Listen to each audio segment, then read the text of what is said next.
मेरे प्रिय बच्चे, तुम किस उलझन में पड़े हुए हो? किस तरह की बातें तुम निरंतर सोच रहे हो?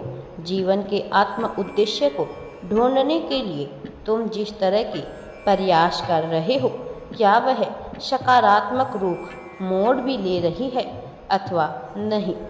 मेरे प्रिय बच्चे, समुद्र के बीचों बीच जहाँ मीलों तक कुछ भी ना हो, अगर वहाँ एक मनुष्य डूब रहा है तो भी आखिर सांस तक वह अपने हाथ पैर को मारेगा, स्वयं को बचाने की कोशिश करेगा, जिसको पता है कि अब कुछ भी नहीं हो सकता है, कुछ भी होना संभव नहीं है।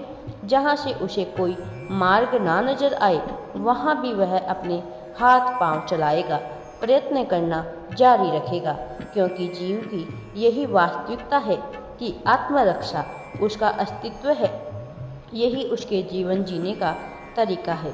वास्तव में जन्म ही खुद की रक्षा के लिए, आखिर सांस तक खुद को बचाने के लिए हुआ है। क्या तुम इस बात को समझते हो? क्या तुम यह जानते हो कि तुम हर हाल में अपने आप को बचाने का अथक प्रयत्न करोगे? ना केवल तुम, बल्कि संसार का प्रत्येक जीव ऐसा करता है। वह जीव जो जानता है कि जीवन की यही वास्तविकता है, इसे करने का प्रयास करेगा ही करेगा, चाहे उसके सामने कैसी भी परिस्थिति क्यों ना हो जाए। वह हार नहीं मानेगा, वह लड़ेगा, अंत समय तक लड़ेगा। तो फिर अब जब तक तुम्हारे जीवन में ऐसी परिस्थिति आन पड़ी है कि तुम्हें कोई मार्ग सूझ नहीं रहा है, तो तुम क्यों थक हार कर बैठ रहे हो? क्यों नहीं अपने हाथ पांव चला रहे हो? आखिर यहाँ से खोने को बचा ही क्या है? मेरे प्रिय बच्चे, जो तुम्हारे पास है वह विशिष्ट है, लेकिन इस पर जाने की क्षमता रखते हो तुम, और उसके ऊपर तक तुम्हें जाना है तो तुम्हें प्रयत्न तो करना ही होगा। यह अलग बात है कि अंततः मैं तुम्हें विजय सफलता दिलाऊंगा। यह अलग बात है कि तुम यह देख पाओगे कि समस्त सृष्टि तुम्हारे साथ लगी हुई थी, तुम्हें उस ऊंचाई तक पहुंचाने के लिए जहां तक पहुंचने की तुम योग्यता रखते हो, और जहां तक पहुंचने की चाहत तुम्हारे मन में उत्पन्न होती रही है।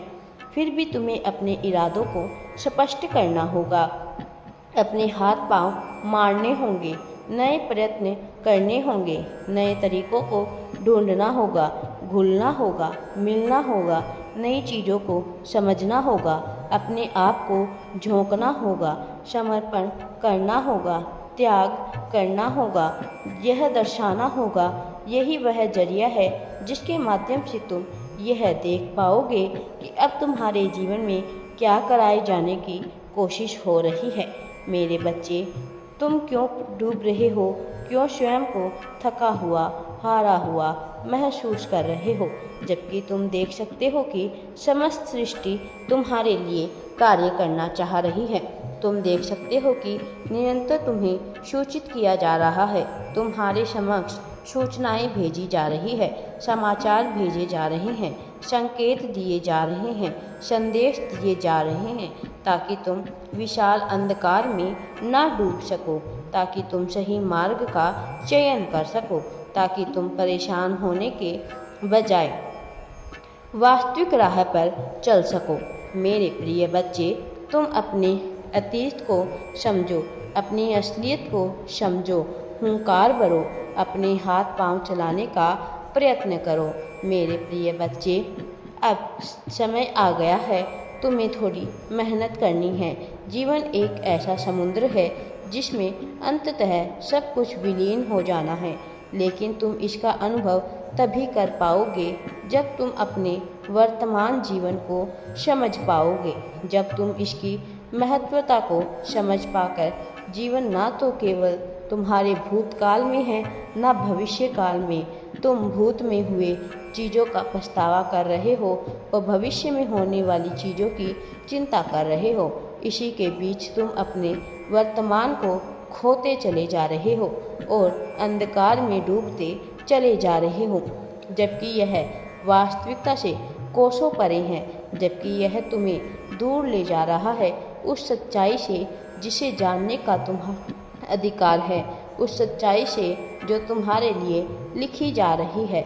मेरे प्रिय बच्चे, जीवन एक गहरा तालाब है जिसमें जितना नीचे डूबते जाओगे तुम्हें उतनी ही रहस्यमय चीज़ें पता लगती जाएगी। लेकिन अभी तुम्हारा पूरा का पूरा ध्यान इस बात पर होना चाहिए कि तुम्हारा यह वर्तमान जीवन कैसे सुचारू रूप से चल सकता है, और अपने वर्तमान जीवन को सुचारू रूप से चलाने के लिए तुम्हें निरंतर विचार करते रहना होगा, सही चीज़ का, सही व्यक्तियों का, क्योंकि हर एक चीज़ तुम्हारे जीवन पर असर डाल रही है।